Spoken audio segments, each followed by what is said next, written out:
السلام عليكم ورحمة الله تعالى وبركاته. مشاهدي الأعزاء، مرحبا بكم في فيديو جديد. معلومات دقيقة تأتي للاستخبارات المغربية حول مرافقة إبراهيم غالي لرطل عسكري في اتجاه الحدود المغربية الجزائرية من أجل اختراق الجدار العازل، مما أكدت الاستخبارات المغربية على المعلومة، بحيث أنها نسقت مع القوات المسلحة الملكية المغربية على ضرب ذلك الرطل العسكري.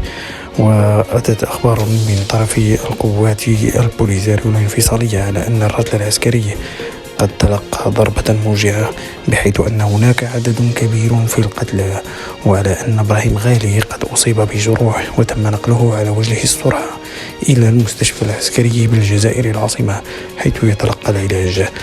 وأكدت مصادر مطلعة داخل مخيمات تندوف على أن الرئيس غالي يأخذ العلاج ما بين شهر إلى شهرين من العلاج من أجل أن يتعافى كليا من إصابته البليغة.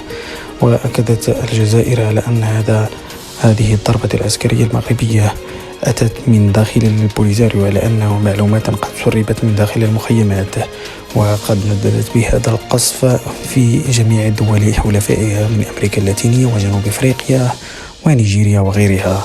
وكالة الأنباء الجزائرية على أنه سوف تقوم الجزائر بتنديد داخل مجلس الأمن الدولي على هذا الهجوم، بحيث أنها يجب أن تتخذ قرارات صارمة ضد المغرب، إلا أن المغرب قد أكد على أنه إن إبراهيم غالي ومرتزقته قد حاولوا الدخول إلى الجدار الأمني، بحيث أنه انتهك القانون الدولي بانتهاكه المجال الإقليمي للمغرب.